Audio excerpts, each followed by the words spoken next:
I'd like to call this meeting to order. Today is Monday, June 2nd, 2014. We're meeting for the purposes of the regular meeting of the Elmhurst City Council. I would ask that you all rise and join me in the Pledge of Allegiance. Pledge allegiance to the flag of the United States of America and to the republic for which it stands, one nation, under God, indivisible, with liberty and justice for all.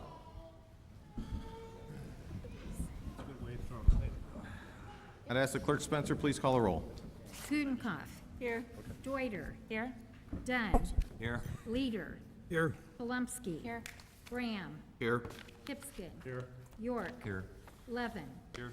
Healy. Here. Conquist. Here. Kennedy. Here.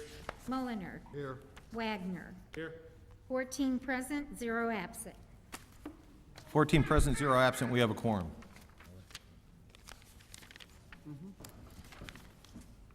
Okay. Agenda item number 3. This is one of the better part of the jobs. I'm going to ask Zach Rusovich and his family to join me up here at the podium. And family, where's family? Come on up. So it's my privilege tonight to actually swear in one new firefighter and promote another. As I said, it's one of the better part of the job. These are the folks we pay to run into buildings while they're on fire. I think that our group of firemen in Elmhurst are second to none, and you have my undying gratitude. You're joining a heck of a fraternity of men and women, and we look forward to your service. In addition, you already served, was it 2 tours in Iraq? 1 tour in Iraq. Thank you very much for that. And you've been...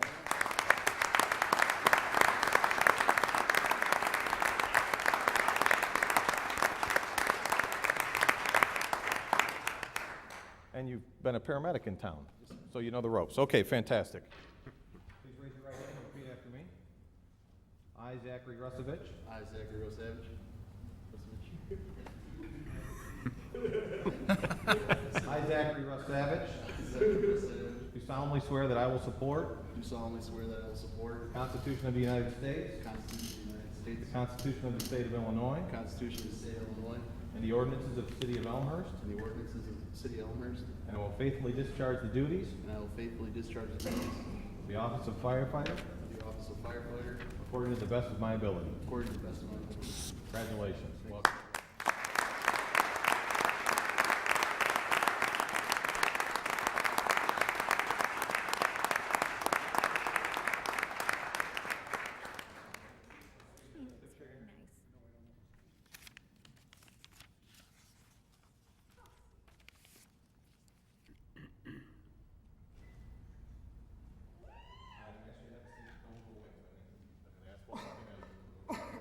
Mr. Reynolds. I'd ask Steve Reynolds and his family to come on up.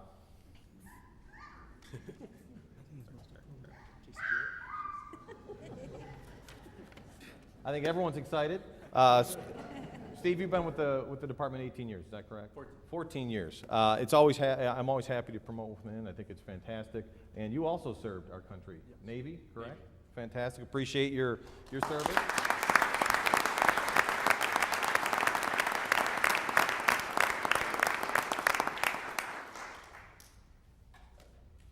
Raise your right hand and repeat after me. I, Stephen Reynolds, I, Stephen Reynolds, do solemnly swear do solemnly swear that I will support the Constitution of the United States, that I will support the Constitution of the United States, the Constitution of the State of Illinois, the Constitution of the State of Illinois, and the ordinances of the City of Elmhurst, and the ordinance of the City of Elmhurst, and that I will faithfully discharge the duties and that I will faithfully discharge the duties of the office of Fire Lieutenant of the office of Fire Lieutenant according to the best of my ability. according to the best of my ability. Congratulations.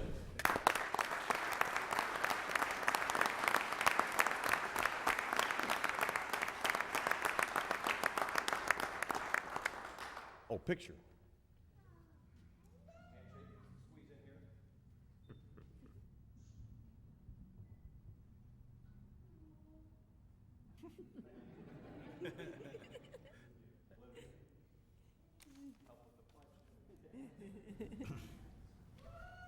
All right.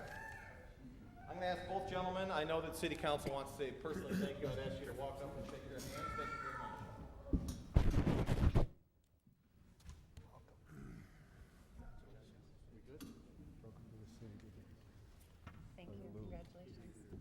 Congratulations. Thank you. Nice job, Steve.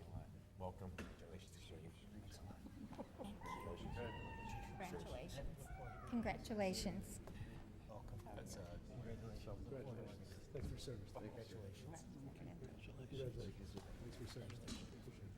Congratulations. Thank you very much. Welcome aboard. Congratulations. Congrats and welcome. Careful.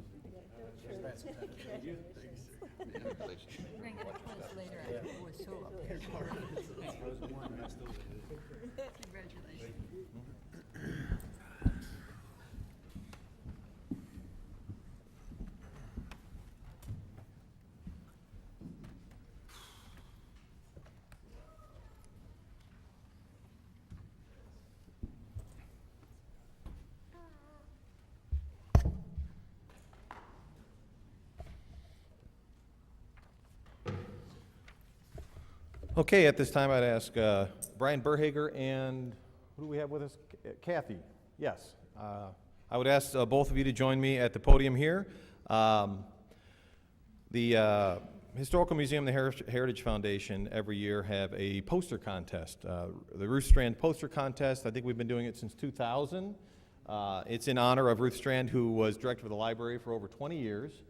And I know that we have completed our contest for the year.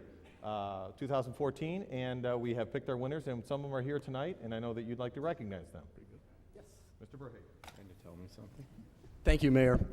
On behalf of the Historical Museum and Elmhurst Heritage Foundation, I'd like to thank Mayor Morley and City Council for taking time at the meeting tonight to recognize this year's winners of the Elmhurst Heritage Foundation's Ruth Strand Poster Contest.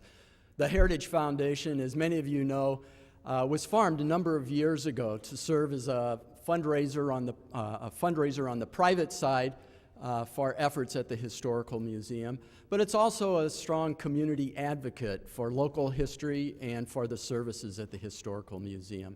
And one of those truly fun aspects of advocacy has been the Ruth Strand Poster Contest. And I'm proud to introduce the chairperson of the contest this year for the Heritage Foundation, board member Kathy Siegert.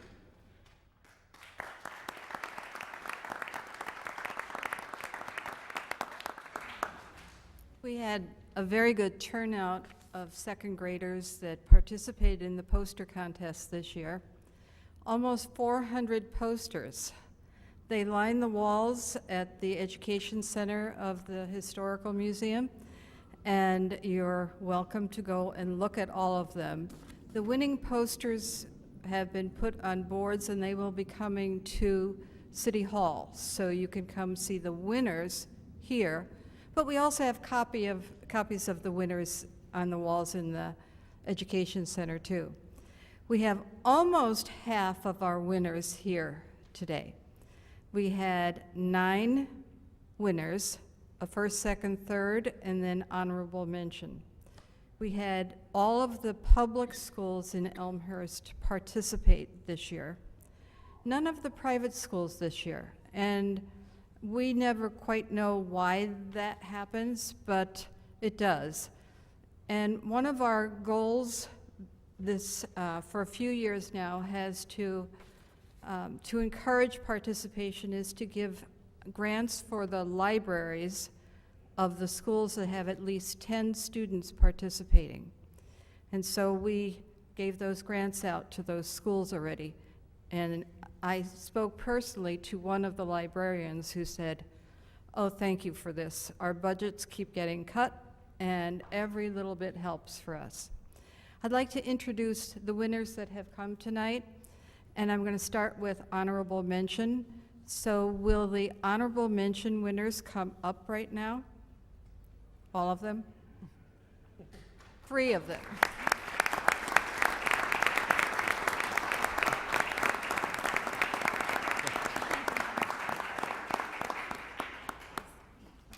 Now, I'm going to introduce them and tell you what school they're at, and then they're going to tell you the topic of their poster. So listen carefully. Elmhurst College. Okay, this is Cyril Matthews, and he goes to Conrad Fisher School. And tell him again what your poster was about. Elmhurst College.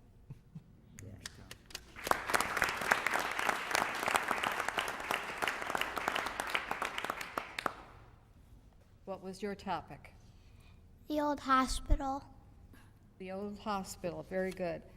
And this is Reagan Wagner, and she goes to field school. And again, what was the topic of your poster? The old hospital.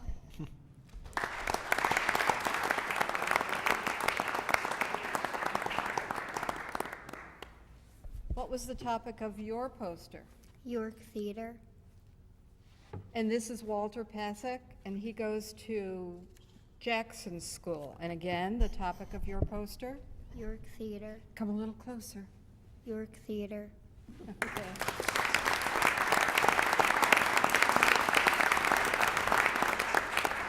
Now we have the first place winner who is here tonight. So Francesca, please come.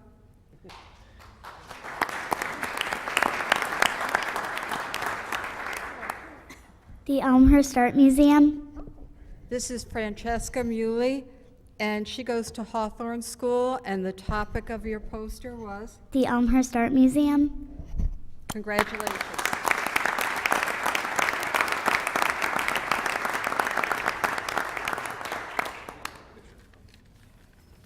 I'd invite all the contestants up here with me for a quick picture.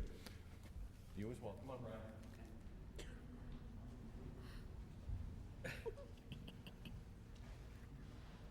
Teeny weenies.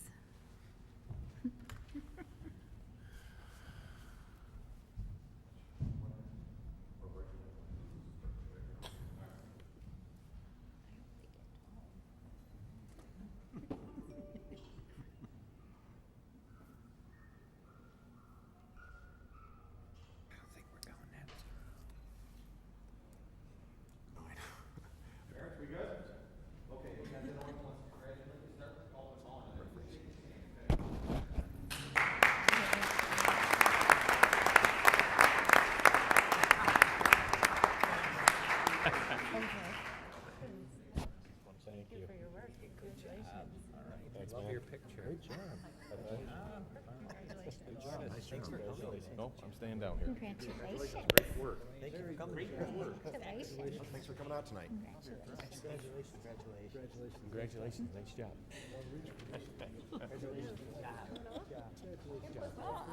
She managed to get Mark. Okay, do you know who your alderman is? Do you know who your alderman is? Do you know who your alderman is? Alderman, which person up here is representing your ward? I think Mr. Brand. Aren't you his alderman? You went to Conrad Fisher. Yes, I am. Yes, okay. Congratulations. Congratulations. Are we done shaking? No, you got maybe one more. Where are you going? Thank you.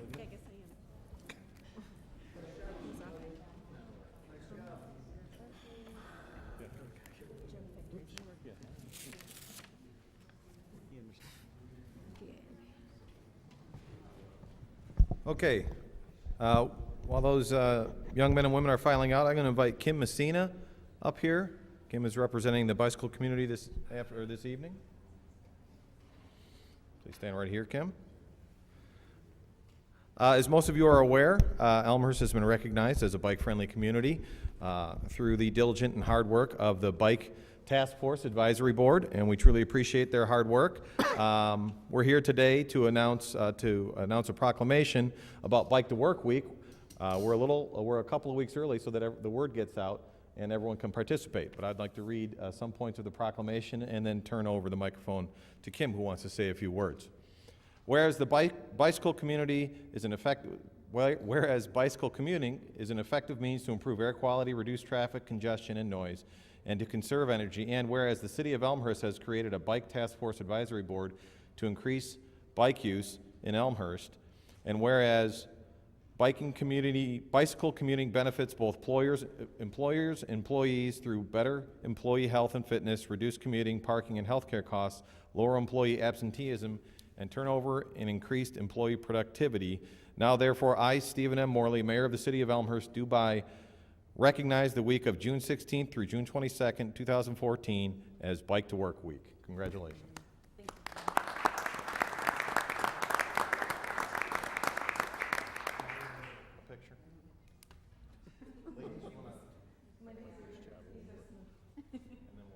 he's getting lost. We'll figure it out. They're hiding.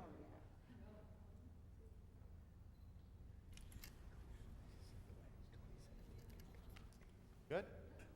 We're going to hand this off, and I know you want to say a few words.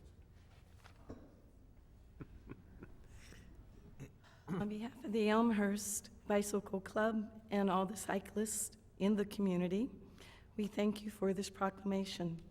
This is another example of why Elmhurst was designated a bicycle-friendly community and is a great place to live and raise a family.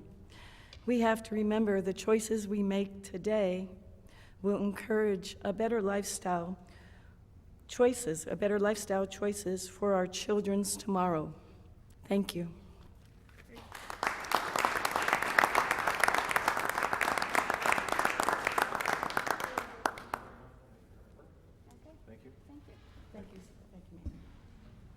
Thank you, Kim. I know Bob Hull wishes he could be here, but he was out of town.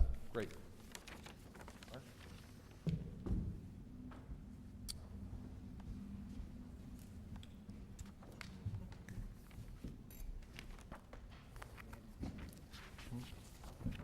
Oh, yes, okay.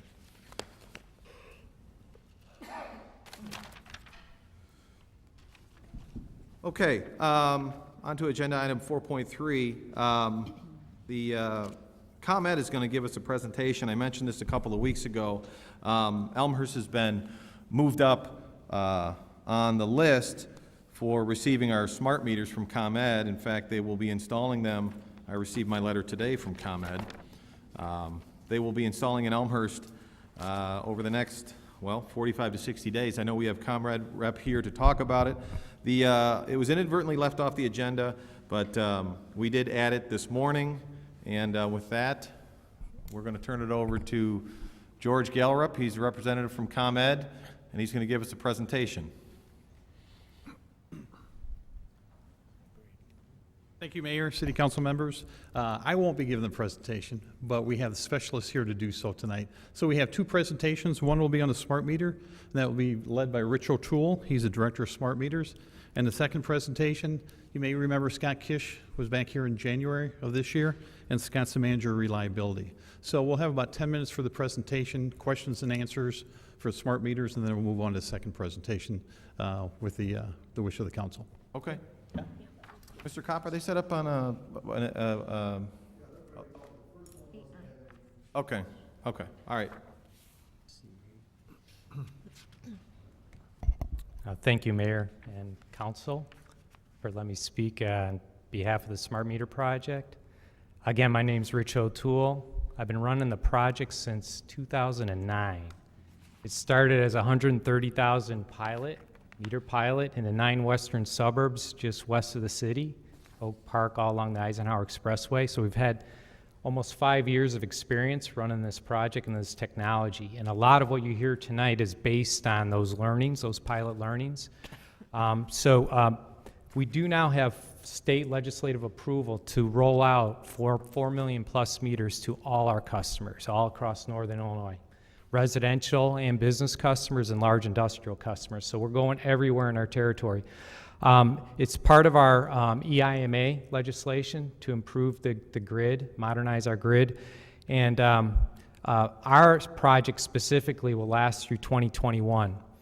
We have petitioned the ICC to accelerate the back end of that project to finish in 2018, and that's what brings us to Elmhurst now, because we've already started that parallel acceleration. So we're in these farther western suburbs sooner as a result of the expected acceleration.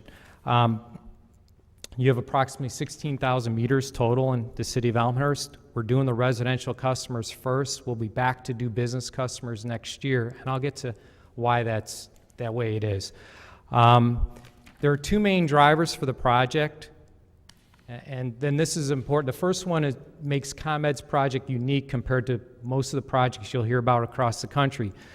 We have an operational business case that justifies deploying these meters with customers doing nothing. They do not have to do alternative pricing programs. They do not have to use energy information. Our operational savings through this technology will deliver over $100 million a year in operational savings. When we're fully deployed, over $100 million a year. And that customers don't have to do anything. What happens is then those cost savings go right back through the annual formula rate, so none of those savings are pocketed by ComEd. So that's that's the first driver. The second driver doing the project is those optional things some customers will want to do. They'll be able to shop around for alternative pricing structures that might help them save money because of their lifestyle and behavioral patterns with electricity. But again, that's an optional benefit. It's not required. We also can provide usage alerts, energy usage alerts during the month. When your usage might be higher, you can set up thresholds. Well, we'll send you an alert automatically to let you know that your usage pattern's 30% higher than normal. We can do that. Again, that's optional. You do not have to do that. So we don't estimate any savings tied to pricing programs, information services, nothing. That's all additional benefits that individual customers may get from the project. So those are our two main drivers of the project. What I want to touch on briefly is the meters. I said 16,000 meters are in Elmhurst, and we're starting the residential customers this month, as Mayor said. About half the customers, a little over 7,000 meters, are targeted for the month of June, okay, the second half of June. So the rest of the customers are through the course of the year based on how our meter reading routes work and our billing routes work. We have to kind of stagger how we do the geographic rollout, so that's why we come in and out of towns. It's not just Elmhurst, but it's every town we do. We start and then we have to come back based on the manual meter reading routes. But again, the first 7,000 or so customers are targeted for the second half of June, and it's mostly the people south of the south half of the city is where the 7,000. How they'll get notified, the mayor had the letter. That's one of the last things we do. We start with a bill insert about 90 days in advance, and 60 days in advance, we have a direct mail piece. And then approximately a month in advance, it's a letter informing the customer about us coming in. And then about a week before, hopefully the mayor, you'll get a phone blast, on a robocall we call it, where it's an automated voice message telling customers will be in. We're familiar with robocalls. Pardon? We're familiar with robocall. You use them in the city too. Okay. So we'll do that. That's the last piece. And then when the technician, the day of the install, will actually knock on the door. You do not have to be home. The only time you have to be home is if your meter's inside, and we need access to the house, inside the house. But otherwise, we knock on the door to answer any last-minute questions, let a customer have a chance to shut off. They don't have to shut off their appliances, but if they want to, they can shut them off. And then the actual installation process takes less than 10 minutes. It's fairly quick. For the western suburbs, we're using a contractor. The company's called Corex. They will have, their employees will have, oh, I took my badge off. They'll have a badge, a small badge that has a picture on it, their name, and it'll have ComEd contractor on it, so the customer will know it's a ComEd authorized contractor. They'll be in vehicles, white vehicles that have Corex on it, and also ComEd on the side door. And they'll have a tire, a vest, a hard hat that says Corex, so you'll know that this is a legitimate contractor. I want to touch on, there's kind of four major themes that you're going to hear from maybe some customers of why they would not want a smart meter, okay? There are customers around the country that have also seen smart meter programs come by. And I just want to touch on each one briefly just so you're familiar with what those topics are. So the first one is health. You will have some customers, we get them today, that'll call around RF, radio emissions, because these meters talk with a radio inside, a small low-powered radio in them. So customers are concerned about RF radio frequency emissions. So you'll hear that there are numerous studies done around the country and across the globe. There's no evidence of RF emissions causing cancer or harms, but you will get that question, and they'll call and want to talk to us about it. On those cases, we like to point them to places like American Cancer Society. They have a website. They talk about RF emissions, smart meters, will they harm the health. So we'd like to try to point them to third parties that are unaffiliated with us. So that's one of the things you may hear about from the residents. Privacy. People think that since we have these smart meters, we know everything about their lifestyle and their behaviors in their home, and we don't. What we do know is your usage on an hourly basis, your aggregate whole house usage. We don't know when you're using the refrigerator, when you're using the Game Boy, when are you using your, charging your iPad. We don't know that. We just know your total usage throughout hourly increments throughout the month. A third issue is data security. Since we're transmitting information from your meter back to our computers through radio, people are concerned about what information of them, their name, their social security number, payment history, whatever. None of that's in there. What's transmitted is your usage and your meter number. That's it. So not your home address, not your name. It's just the meter number, usage. That's all that, and it's encrypted. And finally, the fourth thing you'll hear about is fires. Smart meters cause fires, and they don't. And one of the things we've done to address the fire concern is we had Underwriters Laboratory out of Northbrook. We had Underwriters Laboratory Northbrook put these meters through consumer safe testing, and they passed. So all the meters we put in back in 2009 have passed. The meters we'll put in going forward have passed. The meters we start putting in starting, may not start with you because we still have some of that style meter left. It's no different, but it doesn't have the UL marking. But going forward and around approximately later in the summer, those meters were actually, the newer meters will now actually have a UL stamp. Just like you have on your electronic appliance, it will show up. So we went through that extra work with the meter manufacturer, General Electric, to give people additional peace of mind that Underwriters Laboratories tested these meters and found them consumer safe. So those are your four main topics. There might be some other ones, but those are the four most popular rebuttals or issues you may come across with residents of Elmhurst. So finally, I want to just wrap up with, we have a dedicated call center of specialists, small little team, because this is very technical, and we want people that really know the subject matter that can handle calls. So we have a dedicated number, 1-800 number. It's not the general call center number, and it's printed on the letter that the mayor has. It better be, but there should be that phone number that if you call that, we have dedicated 5 representatives, plus we have an escalation process. So these customers that are concerned or just have any general questions or want to make an appointment to scheduling stuff, we have a dedicated team to facilitate that. And with that, I'll stop and open it up for any questions you may have. Any smart meter questions from the Alderman? Alderman Healy. Thank you, Mayor. So my question is specific to the, I think you said 130,000 test meters that have been deployed over the last 5 years. Two-pronged question. First, can you speak to the reliability that those customers got as a result of having a smart meter? Was it above or below the average of everybody else? So that's the first question. And the second question, same concept, but talk to us about cost. Did those customers see an increase or decrease by percentage in terms of their electricity bills compared to the average? So the first question around reliability, qualitative. So both of these answers are going to be qualitative and not quantitative. The first thing on reliability, since 2010, as storms roll through our territory, and sometimes the storms roll through those communities where the 130,000 meters are at, when we have those storms roll through and those customers are subject to power outages, what our 24/7 response organization, Joliet, does, they ping those meters on the back end of the storms to find out if power really is out or on. And we have seen, this is the only statistical number I'm going to give, 75% of those pinging that we've done have verified the customer's already got power on. Okay, well, so what?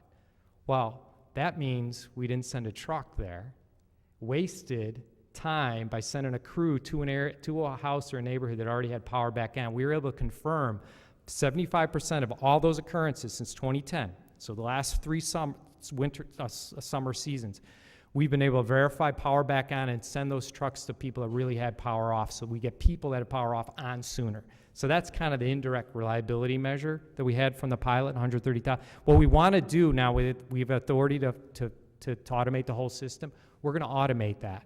So a human doesn't have to do that verification. That will automatically happen throughout the storm to verify who's out, who's not out, who's not out, so we always have a better sense of where the problems are at and dispatching our crews more effectively. So that's the answer on the first one. The second one is their bill and usage. As it relates to their usage patterns or changing the usage patterns, I have no evidence around customers changing their behaviors to reduce their bills. What we have verified is those operational savings. We have validated we will save $50 million a year on meter readers not having to read the meters. We have verified we're going to save $30 million a year on people stealing power. Believe it or not, people steal power. These meters tell us when they steal power. We have verified we're going to save $30 to $40 million on usage that goes socialized between tenants because we can shut off the power between tenants. And we have verified that through the pilot by operating these switches when the apartment goes empty and we save the usage. We have, we did not verify this in the pilot. So the one last thing we did not verify is a reduction in our bad debt because of the switch. We don't have to send a truck out to disconnect power for people that don't pay. We did not use that technology at this point because we're working with external stakeholders to have the right processes built, and we hope to do that starting next year. So that one we didn't. So as it relates to their bill reduction, those savings have been validated through the pilot, and that ultimately go through everyone's bill, not just those people with the smart meters. It gets socialized across all 4 million meters. So they specifically don't see those benefits. It was socialized to everybody. So I think you probably got more to like their behavioral changes, and we didn't see that. We didn't study that during the pilot. Thank you.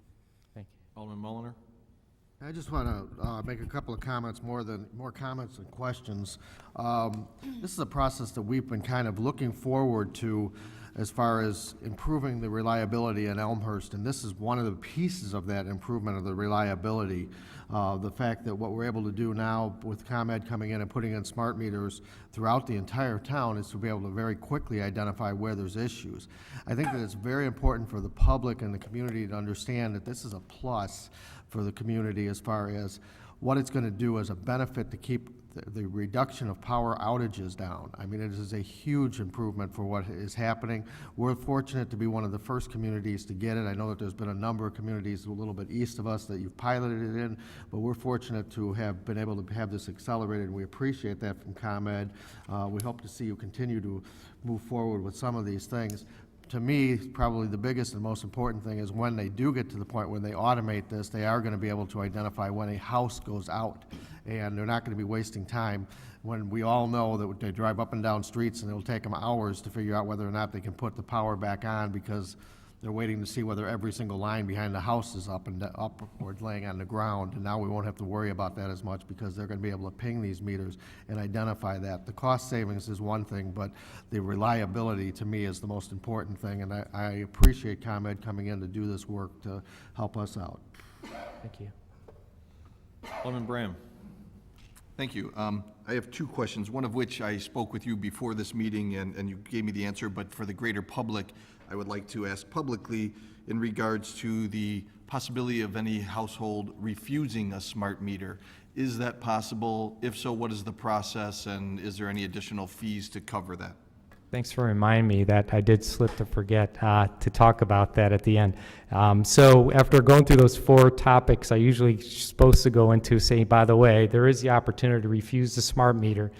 The Illinois Commerce Commission approved a tariff in February, just past this current year, February, that a customer can refuse a meter, but there are monthly fees then to have a meter reader come to just your house, to drive to your house, and then maybe a house in another neighborhood and a house in another town, and then the manual meter reading processes in the back office and tools we need to keep. That the estimated, what the ICC approved as the monthly fee to refuse a meter is $21.53. We estimated the cost to be higher than that, but through the regulatory process, it ended up being a $21.53 fee per month. And as the other element of that is you can refuse a meter through the duration of the pilot deployment period. So what that means is if we get approval to finish deployment by the end of 2018, if someone refused a meter this year, they can refuse it until the end of 2018, and then all, per the law, all customers must have smart meters. So it's kind of like a temporary refusal process. Alderman Bram? Thank you, sir. The second question being, we've tried to do our best to instill in our residents to call ComEd when there's an outage. Obviously, when smart meters are in place, those individual households, I would assume, would no longer need to pick up the phone and call ComEd. Or is that something that would be just a, I don't know, belts and suspenders, if you would, to continue to do that even if smart meters are in place?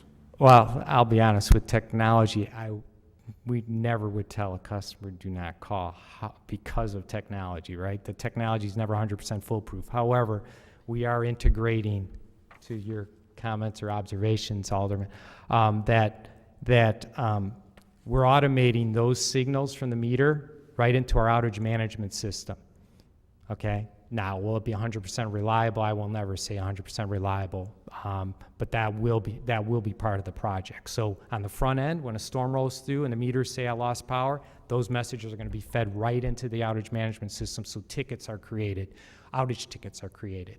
So that is absolutely the intent. I would never tell a customer, don't call. Thank you. Alderman Gutenkopf. I have a slightly more practical question around the actual installation of a meter at a home. I'm assuming that the homeowner will lose power during the installation of the meter. How do you account for homeowners for whom losing power could be really critical? They're using an oxygen machine or something similar. Well, how does that work? Yes, so let's start with the actual process and then some specific examples. So let's say we do the door knock, you don't answer, you don't hear it, what have you. We're going to go and exchange the meter. So we actually, pull the old meter out of the fitting. However, some style of meter fittings, and unfortunately the customer owns the fitting, so we don't have statistics on what types of fittings are on the system, but experience tells us roughly 50% of the fittings that the meter's in, that are in, you can jumper cables. So technicians all have jumper cables. You actually jumper around the meter, pull the old meter out, and the customer never experiences outage. But it only works with certain fitting types that have room. Some of these older houses, smaller services, the fitting is the size of the meter. So you can't jump around anything. You got to pull the meter out. So we estimate half the customers we can jumper, half of them we can't. So now let's take either case. With a customer, if they're on life support system, usually the ComEd account is already coded that way. So the technician already sees that it's coded that way. And if someone's not home, they will not do that exchange. So we have to call and try to schedule an appointment, try to figure out how it could work around their circumstances. So let's say we don't have the account coded as that, right? We don't know any better.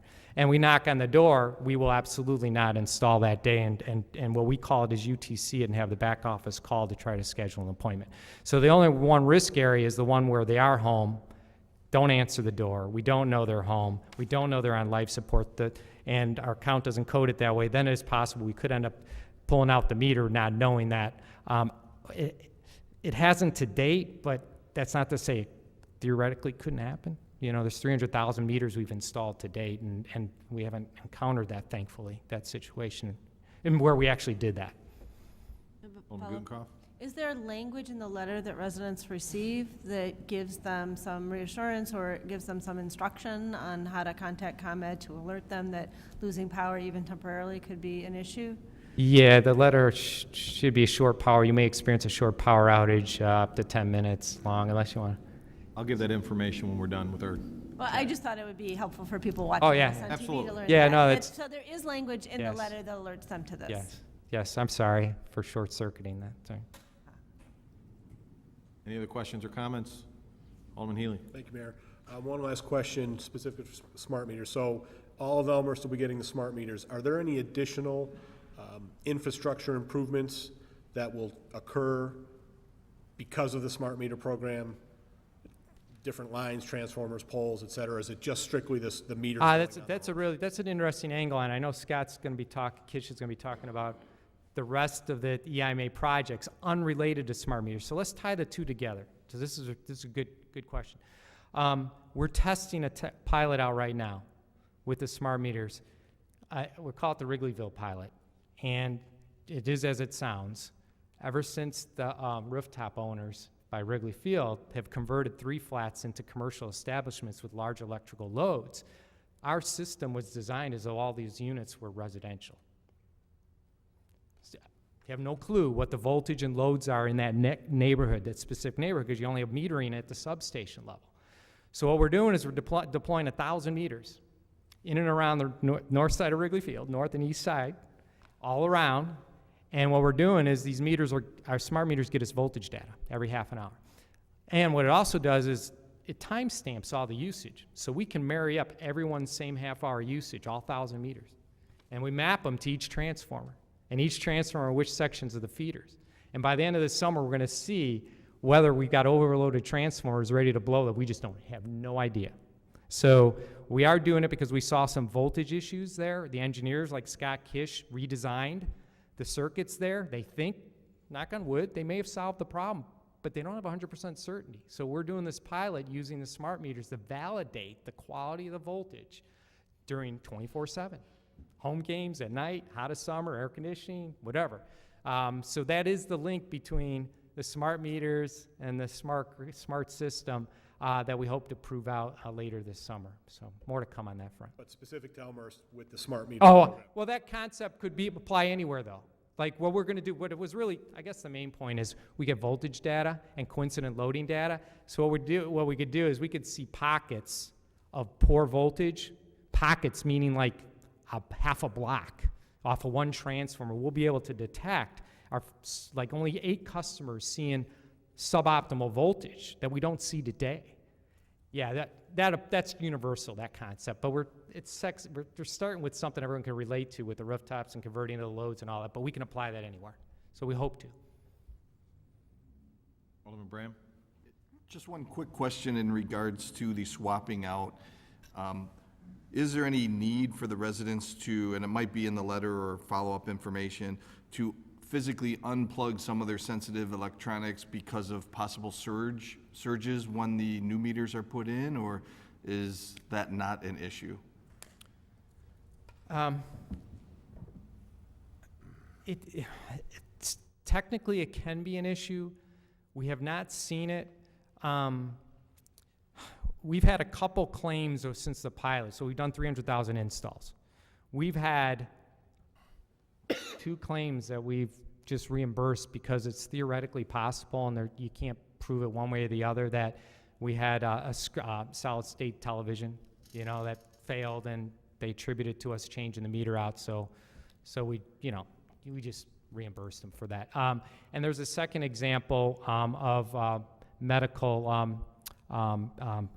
What the heck's it called? The Botox medicine, because it needs to be refrigerated, and the refrigeration over the weekend was off because we exchanged the meter on a Friday, and they claimed it's because we exchanged the meter. So by Monday, the Botox medicine was no good, and we reimbursed that. So we've had 2 examples, but we don't know technically if we were in the right or wrong. We just chose to reimburse. Okay. Any other comments or questions as it relates to smart meter? Alderman Dunn. Is there a specific timetable based on the section of the city when to expect smart meters? You indicated the south half of Elmhurst was going first, and I assume that's because the mayor lives in the south end.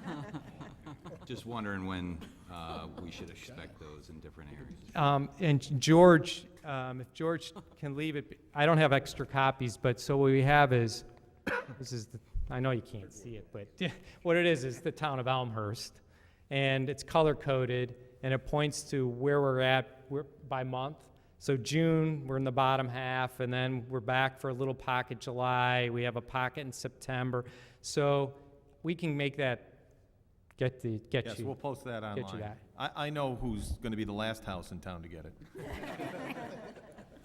Any other comments or questions? The only caveat I'd like to add there is that we just started ramping up Corex, the contractor, in May, and they're trying to ramp up getting technicians out of IBW halls, and it's been a slower ramp up of getting qualified individuals trained because we want safe, quality installation. Got to be safe and quality. So there is a risk of how well we adhere to this schedule in the short term. So I'm pretty confident as we get into the summer, they're going to be up and running well. I might have a little slippage with the June installs into July, so that's something I have to manage through. But this is a pretty good guideline, that map I have for you. Okay, before we go on to the second half of their presentation, there is a phone number to call and I want to announce it. It's 866-368-8326. 866-368-8326. Any questions at all as it relates to smart meter install, anybody can call that number. It's on the letter. The letter has a lot of FAQ questions on here. It's also bilingual. There's a lot of good information in here. Bottom line, best case scenario, your old meter gets swapped out with your new meter and you don't even know it. And for those of you, I don't know if they're going to show it, you have that little gray circle somewhere on the side of your house, and it has little spinning discs in it right now. They're going to replace that gray circle with another gray circle. The only difference you're going to see is it's going to be a digital readout instead of little spinning discs. That's the sum total of what's going to happen. And as was pointed out, they're going to try to bypass. What they do is they actually hook up the bypass before they pull the meter, so the circuit stays constant. Put the new meter in, remove the bypass, and I know they've had a success rate certainly higher than 50% of it being seamless and you don't know. But any questions at all, please call that number that I read. You can contact City Hall. I know that ComEd has left additional brochures here. There is some complicated aspects to it, but in the end, hopefully it will result in, as Alderman Mulliner said, better reliability, and maybe even in theory, after they've aggregated their savings, they'll pass some of that along to us. So, Mr. Galrup, who's next? Mr. Kish, I know has a PowerPoint.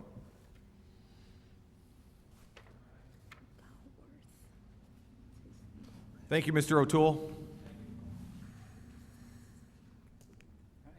Good evening, everyone. I'd like to start by thanking everyone, especially city leadership, for giving us this opportunity to come and talk to you tonight about some of the improvements we've been making in city of Elmhurst here.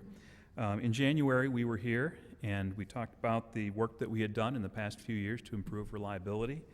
And now I'll go over some of the work that we have planned in 2014, as well as what those benefits will bring to our customers here in Elmhurst.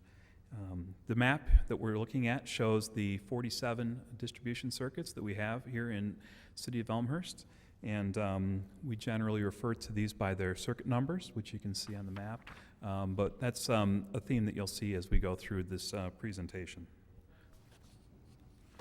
All right, so we looked at the top table when we were here in January, and just for clarity, we've added YE to signify that those are our year-end numbers. So the table at the top of the slide shows the average number of interruptions customers in Elmhurst experienced in the last 4 years. This is one of our key reliability metrics, and as you would expect, the lower the number, the better the performance. So when we look at a number like 0.87 for 2013, that means on average Elmhurst customers experienced less than 1 interruption that year. I'm pleased to report that this is the best performance on record, which goes back about 15 years. It's favorable to both the ComEd system average as a whole, as well as the average for our North region here. The lower table shows a comparison of this year versus last year through June 1st. And as you can see, performance this year is even favorable to where it was last year. And it's also favorable to the ComEd system average and North region. So, in the next few slides, we'll get into what's been done to continue improving that performance, or what's being planned. So this is a high-level summary of what we have in terms of programmatic work this year. So each program is designed to improve performance. For example, our 1% circuit program entails a detailed review of interruptions on that circuit, with targeted corrective actions to repair and replace components where of these circuits where needed, and there's one of those here in Elmhurst. Under distribution automation, ComEd continues to install smart switches that communicate and work together to create a self-healing system designed to reduce the number of customers impacted when there are disturbances, like a car hits one of our poles. Without distribution automation, that could interrupt 1,500 customers or more. With distribution automation, that impact could be reduced by half or even more. And this is one of the portions of the grid modernization program that was signed in 2011. Storm hardening and localized improvements are designed to improve performance where there have been storm-related outages. Hendrix cable, like we've talked about in the past, is one of those solutions, but we have other solutions as well, and we'll get into that. We're doing some manhole assessments as part of the smart grid bill, and that's where we're looking in all our manholes and repairing and identifying issues that we find there. The wood pole inspection and treatment program is being done under the smart grid bill, and that's where we have a diagnostic inspection of our wood poles through drilling and shoveling and applying wood preservative where they see signs of decay, and replacing poles as necessary. And then tree trimming, ComEd trims distribution circuits on a 4-year cycle, and we have certified arborists that will review vegetation near our distribution lines. They identify the growth that's expected over the next 4 years, and will take appropriate action to trim back that growth so it keeps the trees healthy. And in some cases, we do have to remove some trees. So getting into some of the specifics, as I mentioned, our 1% program, we have a detailed review of interruptions on that circuit with targeted corrective actions. So one circuit, Whiskey 668 X-ray, which serves the area around Madison. We're replacing a number of fuses for better coordination that will benefit the customers through a more resilient overhead system. Circuit Lima 12069, that connects our station at First and Larch with our station that's right off Villette, as well as some other stations that are outside of the city here. And the benefit is, further segmentation of that line so that if there is a disturbance, like a car hits a pole or some Mylar balloons get into that line, it will, reduce the number of customers impacted by that disturbance. So we have a couple of those that are going in the 2014 plan. In fact, those are both completed. And then on Circuit Whiskey 5204, which serves an area around 200, 600 West Grand, ComEd is installing an additional device that ties with another circuit, Whiskey 5205, and it's expanding the self-healing capabilities in that area, again, to restore customers when there are disturbances. Some other work that we're proposing, 2014, so that circuit we just talked about, Whiskey 5204, we're doing some improvements on the overhead section there by replacing some arms, retensioning some wire, installing tap fuses, installing 950 feet of spacer cable. That's the Hendrix cable you can see in that top picture. And that just makes the overhead system more resilient. On Whiskey 5208, we're installing a new underground tie right off of Babcock over by Lake Street. And that's designed to give operational flexibility, give us additional ways to serve customers in that area. And on the third bullet down there, Whiskey 682, we're installing trip savers near Church and Fisher Farm Road. And the benefit there is, protection from, tree contact where customers will see maybe just a momentary interruption rather than a sustained interruption. And that was done in February. All right. As we go through the year, additional projects may be identified based on, the operational performance that we see in the city here, but that covers what we have planned at this point at a pretty high level, so I think we can open it up if there are any questions. Any questions as it relates to the improvements, some of the pending improvements in town? Seeing none, well, thank you for your time. We're looking forward to hearing about more and additional improvements as they are available. Absolutely. Thank you very much. Thank you very much. Thank you to everyone at ComEd. Mr. Galrup, thanks for your hard work. That completes agenda item number 4 for this evening. On to agenda item 5.1, written receipt of communications from the public. At this time, is there anybody in the audience that wishes to submit any written communication? Please raise your hand. Anyone? Seeing none, we'll move on to agenda item 6.1, the public forum portion of our meeting. This is a portion of our meeting where any member of the audience has an opportunity to address the City Council on any topic they so choose. We ask that you keep your comments to 3 minutes out of respect for the other folks that may want to speak and also out of respect for the work that we are trying to get done here this evening. Clerk Spencer, is there anybody this evening who wishes to address the City Council? Yes, Claude Pagash, 566 West Gladys. Very good. Mr. Pogash, please approach the microphone, name and address, and your 3 minutes will start after that.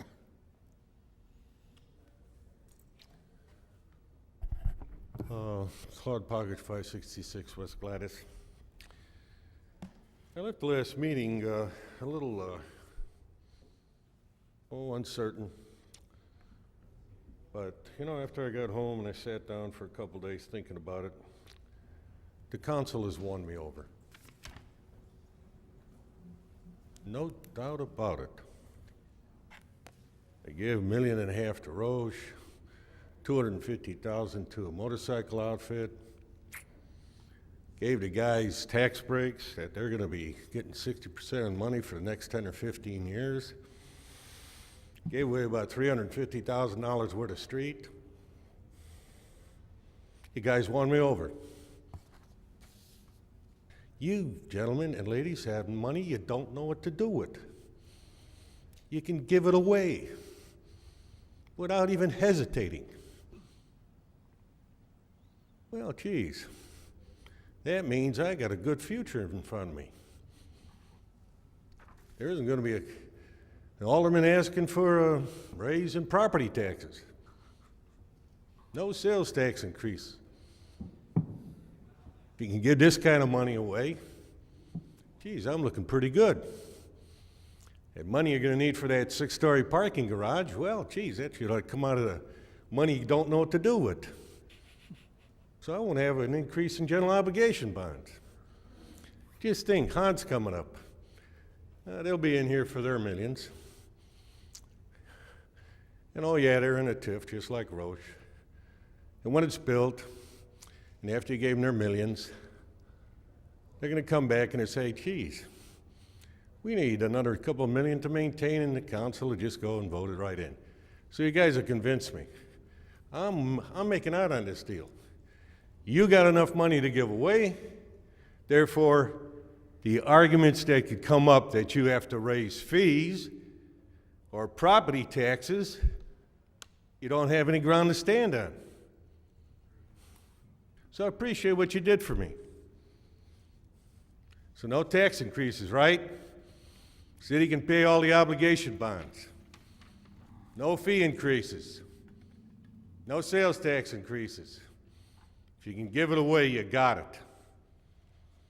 it. This Whole Foods. I didn't realize they were in business in this town. You want to give a liquor license to something that doesn't exist? It's a new ordinance. Oh yeah, and Han's here too. New contract signed with Han. I bet you that's a public record too, Mayor, isn't it? So after you guys voted in, I should be able to get a copy of it and see what you gave away. Mr. Pogash, you're at your 3 minutes. I'd ask you to wrap it up. Oh yeah, that paving street that you guys were all proud about. Well, I happened to be in town, Mayor. Seen a city worker replacing all them little blocks that are cracked and broke in the sidewalk. He's got a long job ahead of him. And when you start plowing that so-called paving street that you're so proud you're going to get, who's going to be paying to replace those paving brick? Last we have that signed in Tamara Brenner, 137 North Caroline. Tamara Brenner, 137 North Caroline. On tonight's consent agenda, number 8.17, you've got a memorandum of understanding between the city and the Morningside Han Group. And what this memorandum of understanding does is give them permission to proceed with a zoning application to get all the permissions they need to build a 6-story apartment building. This seems to me to be a mirror image of what was done with the Addison parking garage. The city council has already decided what it wants. The city council has already decided to violate the zoning code in putting up this building, and yet we still are going to go through this process, step-by-step process, where the zoning commission is going to have a public hearing and take public comment, which they will then presently toss out the window because their decision has already been made for them. I even heard during the zoning commission deliberation for Addison that this is what the council wants us to do. They want us to approve the 6 stories, and that's what we will do. So to me, it seems like you guys should be getting some new vocabulary words. The words sham and charade come to mind, as well as farce. Y'all should look those up, because that seems to be what all these zoning processes are. Thanks. Okay, Mr. Mayor, that was all. Okay, who that's it signed. for everyone who's signed up this evening. Is there anybody who did not have an opportunity to sign in on our sign-in sheet but wishes to address the council at this time? Please raise your hand. Seeing none, we'll move on. 7.1 announcements. Are there any announcements this evening? Alderman Leader. The business of all of our fine churches in Elmhurst is to save souls and do good works. I'm not going to speculate tonight, at least publicly, about the eventual destination of my soul, but I am going to speak of good works. The Faith Evangelical United Methodist Church of Elmhurst at 111 West North Avenue at the corner of York Street is planning a day of service for all of the people of Elmhurst on June 22nd. They are particularly eager of being of service to seniors, shut-ins, and people with disabilities who need help with yard work, work around the house, or any general assistance. The plan is to have a brief worship service at the church at 9 a.m. on the 22nd, and then send out teams of assistants. Those wishing such help or know of anyone needing such help or who would like to volunteer their services can contact Pastor Jason Turner at 630-941-0212. That's 630-941-0212. Or email him at pastorj4j@gmail.com. Thank you, Mr. Mayor. Very good. Any other, thank you, Mr. Leader. Any other announcements? You're going to steal one of mine, aren't you, Patty? Go ahead. Clerk Could you read Spencer. my mind? I'm just guessing. Okay. I just wanted to announce that the American Cancer Society Relay for Life will be in Elmhurst at Barron's Park on June 6th. And the opening ceremonies are going to start at 6 p.m. And on a personal note, 4 years ago, the city and the city council had a team for me, Patty's Peeps.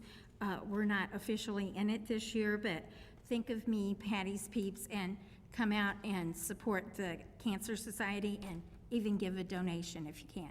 Thanks. Very good. Any other announcements? Mr. Mayor? Yes. Mr. Bram. Thank you, Mr. Mayor. I was actually going to put this under reports, but I think it's more appropriate for announcements. The former Elmhurst Hospital location being the Nitty development moving forward. We received on the dais this evening probably, I think, the last dialogue in regards to this campus from the Elmhurst Hospital. The Nitty development group will be having a community meeting this upcoming Tuesday, June 10th, so not tomorrow, but a week from tomorrow, at Angelo's Restaurant at 247 North York Road, starting at 7 o'clock. Okay. Anyone else? Alderman York. Thank you, Your Honor. Over the weekend, the York boys track team won the state track meet downstate this year, so we're very proud of the York Dukes boys track team. All right. Any other announcements? Seeing none, we'll move on to the consent agenda. Agenda item number 8 at this time. Is there any item on the consent agenda that any alderman wishes to have removed for further discussion or comment? Alderman Healy. Thank you, Mayor. Item 8.10. 8.10. Okay. Alderman Gutenkopf. 8.17. I'm sorry. 8.17. 8.17. Okay, 2 items. Any other items anybody wishes to have removed? Seeing none, I am going to ask for a motion to approve the consent agenda minus item 8.10 and item 8.17. Motion to approve consent agenda minus those 2 items. Alderman Wagner with a motion, Alderman Kennedy with a second. Clerk Spencer, I'd ask that you call the roll. Wagner. Aye. Kennedy. Aye. Mulliner. Aye. Gutenkopf. Aye. Deuter. Aye. Dunn. Aye. Leader. Aye. Palumski. Aye. Graham. Aye. Hipskin. Aye. York. Aye. Levin. Aye. Healy. Aye. Honquist. Aye. 14 ayes, 0 nays. 14 ayes, 0 nays. Consent agenda passes, minus items 8.10 and 8.17. 8.10. This is a report and recommendation out of Finance and Council Affairs. Clerk Spencer, I'd ask that you read the recommendation. It is therefore the recommendation of the Finance, Council Affairs, and Administrative Services Committee that the City Council refer the recommendation regarding water main replacement investment to the Public Works and Buildings Committee, approve changing from utilizing cubic meters as a usage measurement to 1,000 gallons of water as water meters are replaced as part of the water meter replacement project, and approve maintaining the current bi-monthly billing cycle. Signed by Kevin L. York, Chairman, Bob Dunn, Vice Chairman, Marty Dorder, and unsigned by Stephen W. Hipskin. Okay, to bring this motion to the floor, to bring this conversation to the floor, I will entertain a motion to approve the report and recommendation as read. Motion by Alderman York, second by Alderman Dunn. Alderman York, do you want to share a little bit on this one? I think the report is self-explanatory. I'd just like to turn it over to Alderman Healy to find out if he had any questions or concerns. Very good. Alderman Healy, you pulled this? Thank you, Mayor. Yes, I'm fully in support of the report. Questions specifically about letter C, the discussion about turning to a monthly billing. So a question, and I guess maybe a challenge for the future. I'd like to know what the committee discussed in terms of electronic billing, e-billing, what capabilities either we have or we might have in the future, and can we, and the challenge then would be, can we utilize technology, e-billing, to accommodate a monthly request, since that would not incur incremental expense of postage, envelopes, et cetera, and allow people to opt into an e-billing option, which actually then reduces postage. So I'd just like to get a feel for what the committee discussed, and is that something we're going to look at moving forward? Alderman York, would you care? Yeah, thank you. It's a great question. When the water rate study was performed, the consultant really wasn't aware that we bill 6 cycles. So they thought that the whole city was getting billed at one time every 2 months, when in fact we're doing billing every 2 weeks for 6 cycles. So that was kind of the origination of the 2-week billing cycle. It used to take that long to read that many meters to bill them. Well, we've increased our efficiency by having radio delivery of the billing amounts similar to what ComEd's doing with their smart meters. So we've become efficient in that regard. But to your direct question, yes, the committee has discussed e-billing, and it's something that we currently can't do with our billing system now, but we're looking at ways to enhance the billing system to accommodate that. And hopefully within the next 12 to 24 months, we'll get to that point where we can do that. And then we don't really believe that going to a monthly billing cycle is something that we really need to do. There aren't very many requests for that to begin with, but I suppose if it was important to somebody, we could do it at that time. Alderman Healy? Oh, thank you. Maybe more for city staff. We've invested quite a bit in our IT infrastructure, our IT staff. Is this something that the IT staff can look at, has looked at? Is it a systems issue? Is it a software issue? Or are we not even really to that point? As I understand it, it's a software issue, and that's being looked at right now. Thank you. And if I may add, yes, too, Alderman York. it's something that we're looking at internally within our software system, but also looking at considerations of outside services providing the billing as well. Any other comments or questions? Clerk Spencer, please call the roll. York. Aye. Dunn. Aye. Leader. Aye. Palumski. Aye.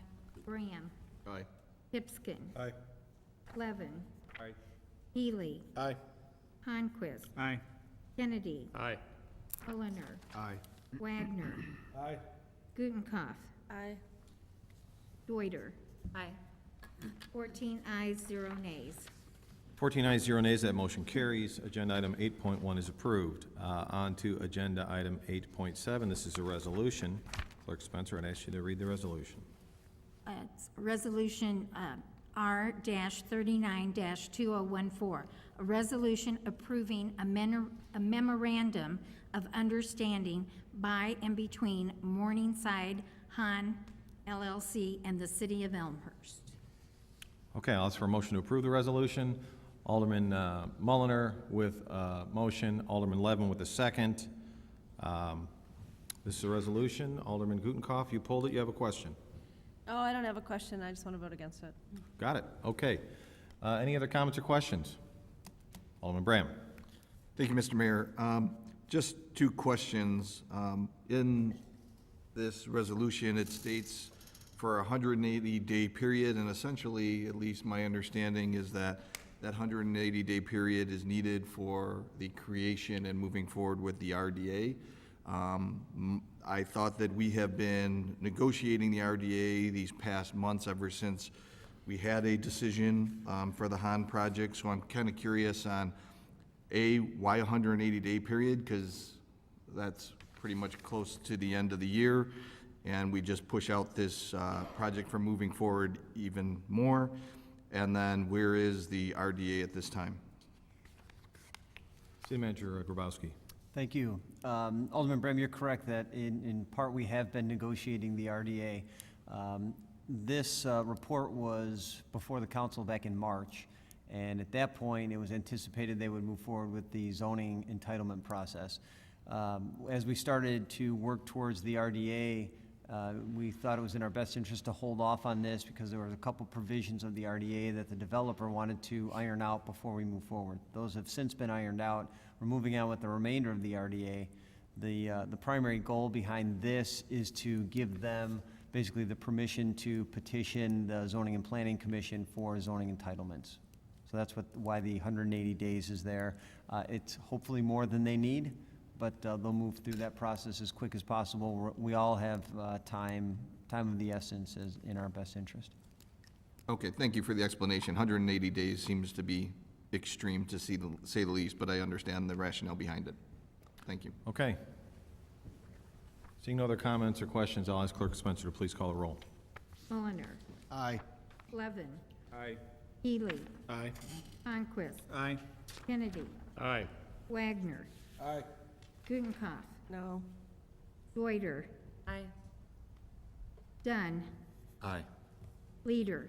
Aye. Polumsky. Aye. Graham. No? Hipskin. Aye. York. Aye. 12 ayes, 2 nays. 12 ayes, 2 nays, that motion carries. Agenda item 8.17 is approved. On to agenda items 9.1, reports and recommendations. Report from the mayor. Some of these are repeats, but I'll go with them anyway. Certainly I want to congratulate the York boys track team for their win of state. Very proud of them, and we are inviting them to a future city council meeting to give them proper recognition. Right now we're shooting for, it looks like a July 7th. Clerk Spencer also mentioned on the 6th of this month, Relay for Life. Communities always rallied around that. A lot of the high school kids have teams, and if you're looking for a place to donate and you can't donate to Patty's Peeps anymore, my daughter Jeanette is part of Cancer Slayers. You're more than welcome to donate to her or anybody else. Go on to the website. Wait a minute. The City Center, Elmhurst City Center, is starting their block party, block-to-block party. It runs from 6 p.m. to 9 p.m. every Wednesday from June all the way until August. That's getting started this week. And then the last thing about smart meters, I want to read that number one more time. Any questions at all, please do not hesitate to ask. This is a ComEd 800 number, 866-368-8326. That's the ComEd number to call if you have questions about your smart meter. Mr. Grabowski. Thank you. Just a few items.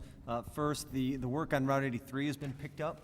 We're we're happy to report. They do have some incremental small issues to deal with lane markings and coding, but that'll be daytime closures as needed.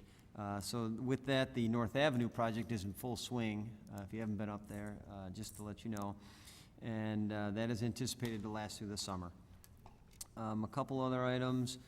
The citywide survey has been tallied, and I hope to make that presentation at the next council meeting on the summary.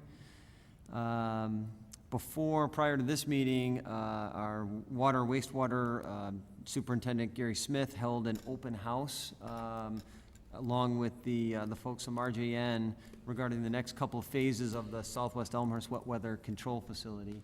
I was able to stop in at the beginning, and there were a number of residents that were able to make that and hear the presentation. If anybody has questions, certainly feel free to call Gary Smith, call the Public Works Department, call City Hall, and we'll get you to the right place. And we'll see if we can get that presentation up on the website as well so that people can view that.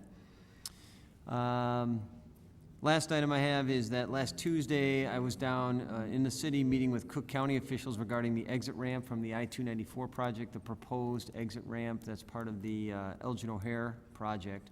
It was mainly to discuss jurisdiction and maintenance of the future improvements and what role the city might play in that, what role the county's going to play. This County Line Road is under jurisdiction of Cook County. Additionally, we talked about a traffic study for traffic signals that was generated by McMaster Carr. They're concerned about the amount of traffic that's going to be put onto the road. So we had some discussion about that. We're going to meet with McMaster Carr in the near future to continue that discussion. We're also going to meet with the Maywood Sportsman's Club Board to continue the discussion of that project. Make sure that they're fully informed of where that stands and as far as any moving that schedule up. So as we report on that, or as we meet on that and I have more information, I'm happy to share that with the council. Very good. Any other reports or recommendations? Alderman Graham. Yes, if I can please get a report on the two open positions that we have. The Public Works Director position, which we were hoping to have filled by end of April, and I know we extended that. And then the Marketing Communication position as well, we were hoping to have filled by the end of April. Mr. Grabowski. My pleasure. As Alderman Bram indicated, we reopened the Public Works Director, and I'm reviewing those qualifications now. Hope to have that interview process rolling in short order. And then regarding the Communications Manager, I'm happy to say that we have extended an offer to a person, and so we're working through background and things like that, and we hope to make that announcement in very short order. We'll let the council know and then put it out for public as well. But it looks like a July start for that person, assuming everything works out due to vacations and notification to current employer. Thank you. Okay. On to other business. Agenda item 10.1, any other business? Alderman York. Thank you, Your Honor. On behalf of the Finance Committee, I'd like to just review the results of our special meeting on electric aggregation. Last Tuesday, we approved a proposal from Constellation Energy to be the aggregator for Elmhurst electricity for the next 3 years. The aggregation period will start with the billing period in August for the next period. But it's a 3-year agreement. It's at 7.58 cents, which compared to the ComEd rate will save the average user in Elmhurst about $20 to $25 per year if they were to go with the back to the utility on their plan. Really what's the most exciting thing, at least in my mind, about this is, number one, I think as a committee we were expecting results that would have led everybody back to the utility, and we were pretty pleased when we received 2 or 3 bids that deserved recognition and consideration. The one we chose was very good in that it reduces the power content label, where the power is actually produced, just in comparison with what we're on now with MC squared. And they change, periodically, but as of September 30th, MC squared was 44% coal. We're going to go to 13% coal, which is a huge reduction in coal usage, and that's the dirtiest power generating source. We're going to go from 17% natural gas to 23%. It's got basically half the carbon dioxide level of coal at production, so it's a much cleaner way to produce energy. We're going to go from 35% nuclear to 53% nuclear, which is a low carbon form of energy production. We're doubling our wind component from 2% to 4%, and the other, which includes hydro as its biggest component, is going to go from 2% to 7%. Also included in this package is we did not take a step either backwards or forwards with renewable energy certificates, except that we improved the quality of the RECs that we're purchasing. They're E-certified RECs now, which have a different standard, and it's you can go onto E-certified RECs and read all about it. 5% of those RECs are going to come from wind sources in Illinois or surrounding states, and we're very pleased with the results, and hope everybody will get letters out. Information will be going out shortly. The other thing is individual residents will have the opportunity to sign up for 100% RECs if they want to, just like under our previous agreement. So we're happy with the way everything turned out. Very good. Any other business? Alderman Bram. Just a follow-up to that.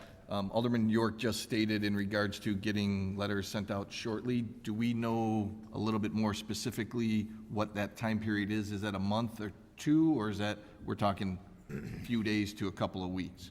Alderman York. I know as of this afternoon, we were still working with all the attorneys getting the contract finalized. So I believe as soon as that is done, very quickly, the communication process will begin as far as getting the letters written, and then they'll be looked at by the city for content and so on and so forth. So I would imagine the process will start rolling pretty quickly. Thank you. I received many phone calls from seniors being very concerned over scams and wanting to understand exactly where the city process is so they know what is legitimate and what is not when they have phone calls or people coming to their door. So Well, thank you very much. And we can post that on the website too. Thank you. Okay. Any other business? I'll ask for a motion to adjourn. Alderman York with a motion, Alderman Plumsky with a second. All in favor say aye. Aye. Opposed? We're adjourned. Thank you, everybody.